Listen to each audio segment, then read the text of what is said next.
Le fait écho du jour avec Anne-Laure Jumet et cette condamnation des producteurs de yaourts pour entente sur les prix. L'autorité de la concurrence leur demande de payer une amende de près de 200 millions d'euros. Ces grandes entreprises qui ont pignon sur rue ont emprunté des méthodes dignes d'un film d'espionnage, Anne-Laure, hein. Oui, et on parle là de grands noms du secteur des produits laitiers, Yoplait, Lactalis, Sonoble ou encore Andros. Ce sont ces 4 leaders qui ont édicté les règles de cette entente sur les prix. Mais il y a aussi des PME locales, Laiterie Saint-Malo ou encore les maîtres laitiers du Cotentin. 10 entreprises au total, donc épinglées par l'autorité de la concurrence. Entre 2006 et 2012, elles ont fixé ensemble les prix de leurs produits commercialisés sous la marque distributeur. Vous savez, les yaourts au nom de l'enseigne dans laquelle vous allez faire vos courses. Et on parle là de 40% du marché des produits laitiers. Alors cette entente a été fixée lors de réunions secrètes. Les participants se contactaient avec des téléphones portables sous des noms d'emprunt. Les rencontres avaient lieu à l'extérieur, dans un café parisien notamment, le Chien qui fume, boulevard Montparnasse, ou encore dans l'appartement d'un des dirigeants dans le 6e arrondissement. On a d'ailleurs des transcriptions de ce qui s'est dit lors de ces réunions, car les décisions prises ont été minutieusement consignées dans un carnet secret qui a été remis à l'autorité de la concurrence. Alors Anne-Laure, comment le gendarme de la concurrence a-t-il mis au jour cette entente? Eh bien, c'est l'un des participants lui-même qui est allé dénoncer cette entente. Il s'agit de Yoplait qui, en août 2011, est allé frapper à la porte de l'autorité de la concurrence.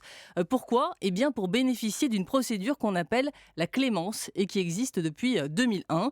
Dénoncer cette entente lui a en fait permis d'échapper aux sanctions. Autrement dit, Yoplait ne devra rien payer. Et c'est le représentant du groupe qui a remis à l'autorité de la concurrence ce carnet secret qui relate dans le détail 12 réunions. Le 4 juillet 2007, par exemple, les groupes s'entendent sur les modalités suivantes: une hausse des prix de 3% sur les desserts, de 4% sur les yaourts et de 5% sur les fromages frais et la crème fraîche.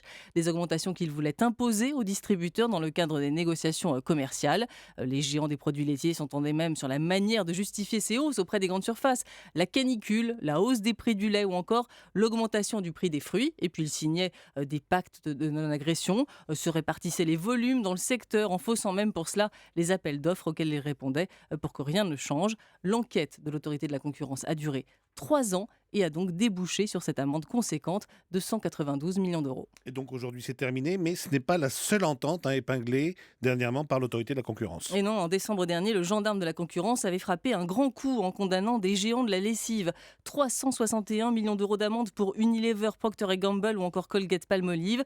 Toutes les grandes marques de lessive étaient concernées et les faits s'étaient déroulés entre 1997 et 2004. Et puis, toujours en décembre dernier, 13 grands noms de l'hygiène et de la cosmétique ont été épinglés, L'Oréal ou encore Gillette. Et là, l'amende prononcée est record, 950 millions d'euros pour 2 ententes dans le secteur de l'entretien et des produits de beauté. Dans tous ces cas, ce sont là aussi des participants à l'entente qui ont dénoncé les faits. Dans la mesure où ces ententes faussent le jeu du marché, on l'a dit, et conduisent forcément à des hausses de prix pour le consommateur, est-ce que justement le consommateur peut se saisir de ces condamnations pour obtenir réparation? Alors, il pourrait, hein, en principe, mais dans les faits, c'est impossible car il lui faudrait prouver le préjudice, produire ses tickets de caisse pendant la période concernée pour démontrer qu'il a acheté les produits concernés par l'entente. Alors, on n'archive pas, hein, ces tickets de caisse, donc un consommateur ne peut en pratique porter plainte contre un de ces géants. Alors, on pourrait sanctionner la marque d'une autre manière, hein, en boycottant ses produits, mais comme le fait remarquer l'association de consommateurs UFC Que Choisir,